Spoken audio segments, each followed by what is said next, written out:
Hi, this is Brandon Dawson. Welcome back to the B. Dawson Show. Today, I'm going to be talking about a question I keep getting asked based on some talks I've done.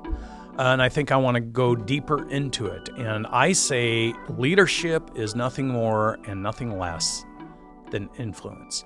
To the extent that you can influence somebody to do something bigger, better, and more substantially, then they are benefiting from your influence. And if you want to be a great leader, you're only going to collect high-performing followers if you're intentional about influencing them to succeed at a higher level of impact, and you're providing them with the clarity and the vision and the understanding and awareness on how to succeed.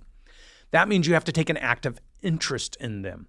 Well, if I'm interested in creating something huge and I need to find people who are interesting and interested in accomplishing and adding value to that equation, how then do you help people succeed easier? How do you help them elevate their success so they'll trust you, follow you, and be inspired by you? Now, mind you need people that are internally motivated. Like they have to do their part, right? So the question becomes, what are the unique characteristics that I look for or have looked for in high-performing contributors so that we could navigate their ascension to success or leadership roles? And so I wanted to be able to use this podcast to better define if leadership is about making other people's success easy, and leadership is influence. What influence do I need to see back in my career in order to know to lean into somebody? What are the key indicators? And so I wanted to break some of these things down and use some examples so that people listening to this that are inspired. And I talk about being an intrapreneur, somebody that works in somebody else's organization and they want to succeed at a higher level of impact. Well, if you're an entrepreneur, you want as many intrapreneurs working in your organization as possible. And the delta between a solopreneur and an entrepreneur is learning how to identify that talent and tap it into your organization so that you can have more people doing more things, creating more value, which by definition is scaling. So this is the stuff I look for. I look for people who go to work with me that understand contextually the bigger picture of what I want to accomplish. Like they're really good at asking questions at different levels in the organization or at different points in time, understanding what is it that you see as the vision for the future, and understanding that in their mind so clearly the way I would understand it, that then they understand what is the big picture that Brandon wants to create.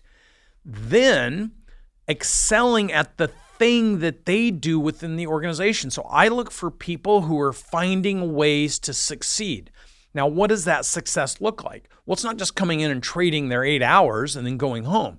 It's people who do whatever they have to do in order to find a way to succeed at the thing that I've chartered them with doing. So think about it. In the early days when I brought on Mason Walker and he was my first employee, I said, I'm going to make 100 phone calls and teach you how to have these conversations. We made the 100 phone calls. After every single call, we did role play. Then I asked him to go record himself in that role play and watch himself to see how he was engaging. Then once I built confidence with him and he built confidence with me, he started doing those calls. Then he started recording those calls, and then he would bring the questions or the objections he would hear and say, here's what I think I'd like to say here. What would you think? And so through good questions and intentional personal development of trying to find the great answers, I built confidence with Mason to trust him to do his job. And because he became more and more successful doing it, and I watched his discipline in the process. I never told Mason. I told him he needed to master the objections. He needed to master the approach. But I never told him he needed to come in before anybody else and get there at 5 or 5:30 in the morning to set his day up. But see, he knew he had East Coast potential clients. Like he knew if I got in at 5:30, it's 8:30 in the morning on the East Coast. I didn't have to tell him come in at 5:30 so you can be there when they walk in the door on the East Coast. He came in on his own at 5:30 in the morning. I would hear stories over the course of years about people driving by the building or people taking their kids to school and seeing the lights on in his office. You could just see him there. He had a big picture window and he'd be sitting there with hundreds of files on his desk. And he created his own little system where he'd rotate those files, but he always knew who was where, what conversations. He'd write down who had grandparents, who had funerals, who had weddings to go to, who had birthdays, who had their children, and he would call them 2 or 3 months later. Hey, I was just calling to see how the birthday went. And people would say, oh, it went great. They'd forget that he even knew about it, and then he'd engage them, and then they became future clients. Like the discipline and the approach to go about the business, he created that. What I saw was someone who was intentional about creating that. So over time, I had high trust in Mason and his performance. Now, over his career, 8 different points in the organization he worked, every one of them treating it seriously about how to ascend to the next level. Now, how did he know? He'd come in and sit down and say, what does it look like? Like, in order to be an EVP, what does that look like? And I'd explain to him, it's somebody that has to understand how to read a P&L. It's somebody that has to understand how businesses operate. It's somebody that has to understand the cause and effect between marketing, conversion, retention. Like somebody would have to know all those things and be able to break the business down to be an EVP of operations. That's what he went to do. He learned from everybody he could learn from. He studied on his own. He asked great questions of other business leaders, but he was very intentional. I've developed so many different people in my career. He is such a great example, but I have all these other examples with Misty in marketing, Heather in professional development, Ashley in business development. You can go through this list of people, and then all our business owners, we had so many solopreneurs over the years create entrepreneurial-based businesses that had multiple locations, dozens, if not hundreds of employees, because they would develop themselves with a level of intentionality to succeed. So if you're a leader of a business, the question I ask you is how many of those people are you painting a picture of success for? Just like your front office people. No one is just an anything. Do you know how many front office people I have seen become directors, vice presidents, or owners of businesses? Well, the question you have to ask yourself as a business leader, if your job is to create leadership influence, and influence is about making other people's success easier so they'll want to follow you, because being a great leader means you have great followers, right? You can't be a great leader if you're leading yourself. I mean, that by definition means you're not a great leader. A great leader will have lots of people follow them, and in order to get them to follow you, the more you make the things that are important to them important to you, you will collect people who will trust you and follow you. They will take the mountain with you because their priorities, their success is your priority. Then you have to show them the characteristics. So if you're somebody working for someone who's saying, I want you to succeed, I want to empower you and inspire you, you have to have the motivation to go all in on the elements necessary for personal, professional, financial growth. And the more you can educate yourself, the more you can put your activities behind that, and the more intentional you are as an intrapreneur or a solopreneur getting mentored by an entrepreneur, or an entrepreneur who's getting mentored by an investorpreneur. Look, if you want to take my time and talk to me about something, you better have really good questions and a big enough vision to capture my attention.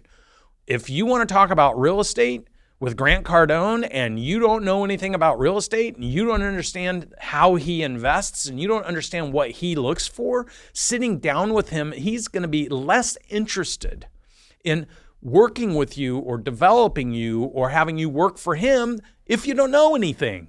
So the more knowledge you can accumulate and the more wisdom that you can ask great questions to receive back to you, and the more understanding and awareness of how to create impact, the more you'll be able to succeed personally, professionally, and financially, because you'll have people like me that will take an active interest in you. I've watched thousands of people come through my systems and systems we manage over the years who treat it like a job, and I call that drifting. People that act without intention are, by definition, drifting. They're going wherever something takes them. Now, can some people be lucky in the process of drifting and become a manager or become a director or get a chance to run something? Absolutely. And why is that? Well, Gallup poll came out and said out of 100 million Americans surveyed, only 30% were actively engaged. Well, think about it. That's 2/3 of the people that are in your environment that aren't even competitors. They're either disengaged or actively disengaged. Well, that creates a lot of opportunity for drifters who might look good or sound good or put in the time to get put in charge of something. When you encounter that, you can't break through it by gossiping and complaining and bitching about it. You have to do it by being smarter, being more intentional, being more clear about how you're going to accomplish something, and then putting yourself in play so when there's a moment of opportunity to be acknowledged, you're there and ready to go with the kind of cultural success and integration into an organization where it's easy for people to find you and receive you, which means showing up, being ever present, volunteering for things, developing skills in areas that might not be part of your business requirements so you can meet other people in other departments. Like when we talk about success and we talk about leadership, and I say leadership is nothing more or nothing less than influence, I want to leave you with this thought. No matter what your age is, no matter what your title is, no matter what you're doing, every single person has the ability to influence themselves and the people around them. I think of this guy that I met a few months ago, fabulous kid, 18-year-old Casey Adams, at Casey Adams.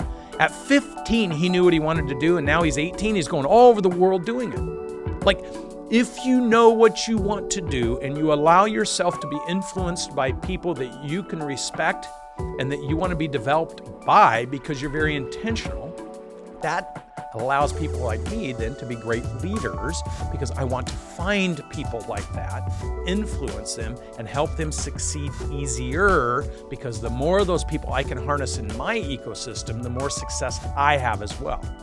So when I talk about leadership being nothing more or nothing less than influence, the one thing I want to leave you with is every human being has the power to influence others. Use it intentionally and develop it. Thank you for joining me on the B. Dawson Show.